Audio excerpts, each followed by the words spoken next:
Ini adalah smartphone terbaru dari Unihertz yang memiliki konsep desain layaknya iPhone. Flat, kemudian mengkotak, lalu bagian back covernya itu transparan dan memiliki LED layaknya Nothing Phone. Dan yang lebih menarik lagi, harganya cukup terjangkau dan bisa dibilang versi budgetnya Nothing Phone. Penasaran? Yuk kita mulai videonya.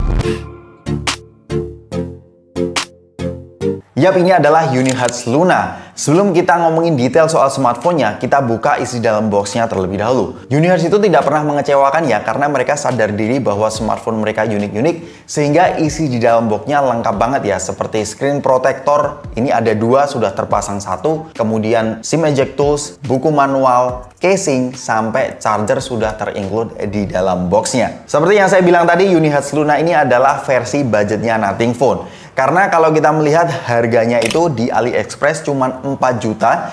Jadi ini tidak bisa kalian beli secara resmi ya, melainkan teman-teman perlu mendatangkan melalui AliExpress. Jadi ditambah pajak sekitar 500.000 kemarin, jadi total all in itu 4,5 jutaan saja. Jadi nggak perlu khawatir lagi kalau sudah melalui jalur resmi, IMEI atau sinyalnya itu tidak bakal kena begal ya, alias permanen. Tapi dengan harga cukup budget seperti ini, apa saja sih yang ditawarkan dari Unihertz Luna ini? Sebelum kita ngomongin detail, kita akan bahas first impresinya terlebih dahulu. Dari sisi desainnya, ini di luar dugaan saya ya. Ternyata Unihertz Luna ini terasa bongsor banget. Jika teman-teman perlu perbandingan, memang saya bandingkan dengan iPhone 13. iPhone 13 itu terasa kecil. Ditambah lagi, berat dari Unihertz Luna ini 300 gram.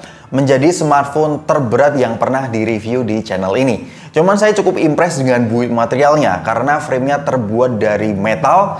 Kalian bisa melihat di sekeliling metalnya itu ada garis antena. Kemudian di bagian back covernya itu transparan. Kemudian ada pattern atau LED yang bisa kalian nyalakan. Kemudian untuk desain kameranya, triple setup kamera di bagian belakang ini agak terlalu ke bawah ya, sehingga kesannya kurang begitu estetik. Kemudian untuk portnya di bagian atas ini ada air blaster. Kemudian masih ada 3,5 mm audio headphone jack. Kemudian di bagian kanan itu ada tombol power button dan volume rocker.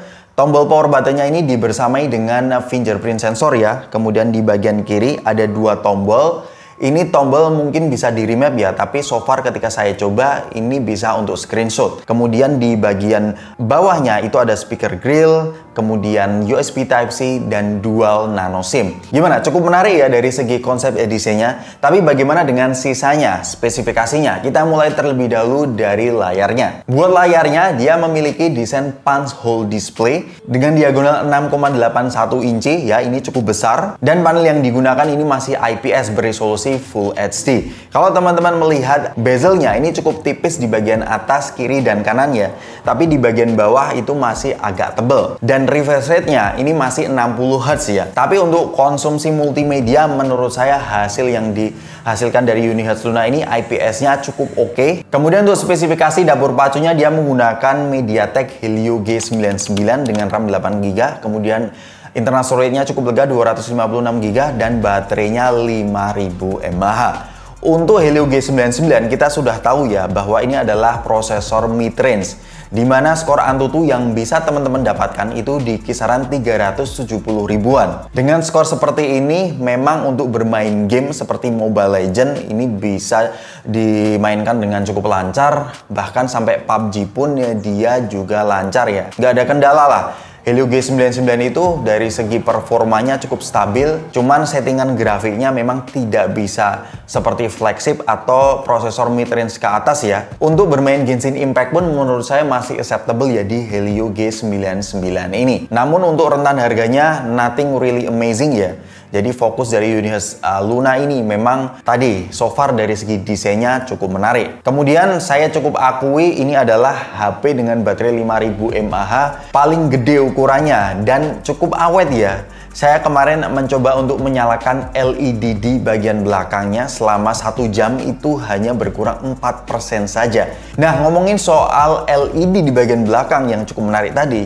Jadi kalau teman-teman ingin mengaktifkan LED Unihertz Luna ini, teman-teman tinggal pergi ke setting. Kemudian pilih LED light ya, kalian bisa aktifkan untuk incoming calls ya, kemudian untuk notifikasi. Kemudian bisa kalian nyalakan tanpa perlu mengkonsumsi multimedia ya, dengan adanya always on ini kalian aktifkan ke on. Kemudian untuk patternnya ini ada beberapa pilihan pattern ya. Jadi 1, 2, 3 itu warnanya berbeda, kalian bisa melihat sendiri. Saya sih sering menggunakan random ya, karena untuk random ini warnanya bisa ganti-ganti. Kalau teman-teman merasa keterangan LED di bagian belakang ini, teman-teman bisa mengurangi tingkat kecerahan dari LED di bagian belakang ini. Kemudian untuk softwarenya yang saya suka dari Unihertz, mereka memiliki konsep layaknya stok Android, jadi simple, tidak ada bloatware. Cuman yang jadi catatan Android versinya itu masih Android 12. Kemudian untuk fitur-fiturnya, Unihertz Luna ini masuk dalam kategori mid-range yang pas-pas aja ya.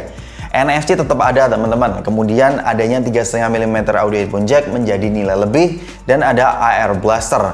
Untuk IP rating belum ada di sini, dan sayangnya stereo speaker juga belum mendukung di Unihertz Luna ini. Masih mono speaker. Berikut ini adalah hasil audionya.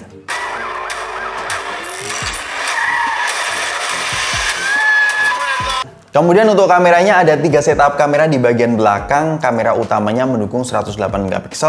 Kemudian kamera kedua 20 MP untuk naik kamera. Saya nggak tahu artinya apa. Kemudian kamera ketiga adalah macro lens. Untuk hasil kameranya menurut saya ini cukup biasa aja. Dan karena tidak memiliki OIS, memang kadang-kadang hasil fotonya itu agak ngeblur. Sehingga menurut saya untuk kategori fotonya memang bukan nilai jualan utama dari Unihertz Luna ini. Kalian bisa melihat sendiri hasilnya. Kemudian untuk selfie-nya juga demikian. There is nothing really impressive. Jadi untuk sektor kameranya Unihertz Luna ini atau Unihertz in general perlu adanya perbaikan di masa mendatang. Buat videonya karena hanya ada satu kamera ya, dia menggunakan kamera utamanya. Ini resolusinya 2K, meskipun di viewfinder agak goyang, tapi tadi saya ngecek di hasil footage-nya itu cukup stabil ya si Unihertz Luna ini ya, karena ada ACE by software. Untuk FPS-nya ternyata tidak ada pilihan FPS ya di opsi pada saat pengambilan video, tapi hasilnya cukup lumayan. Dan untuk kamera depannya kayak gini ya Unihertz Luna ini ya, lacking of dynamic range ya, tapi agak sedikit cukup terekspos. Cuman hasil footage-nya kalian bisa menilai sendiri. Gimana, bagus nggak? Alright, kita masuk ke kesimpulannya. Jadi Unihertz Luna ini mampu memberikan versi budgetnya Nothing Phone ya, dengan harga 4,5 juta all in, tanpa perlu khawatir soal IMEI. Teman-teman bisa mendapatkan smartphone yang unik, transparan, ada LED-nya seperti ini. Tapi di sisi lain saya harus objektif juga, karena di sektor seperti display, kemudian performa, sampai sektor kameranya itu menurut saya di rentan harganya masih di bawah rata-rata ya. Jadi mungkin bukan buat semua orang, melainkan buat orang yang suka tampil beda saja ketika teman-teman membeli Unihertz Luna ini. Kalau teman-teman tertarik dengan link pembeliannya, saya taruh di kolom deskripsi di bawah. Terima kasih bagi teman-teman yang sudah nyimak video ini sampai akhir. Sampai ketemu di video selanjutnya. Peace out.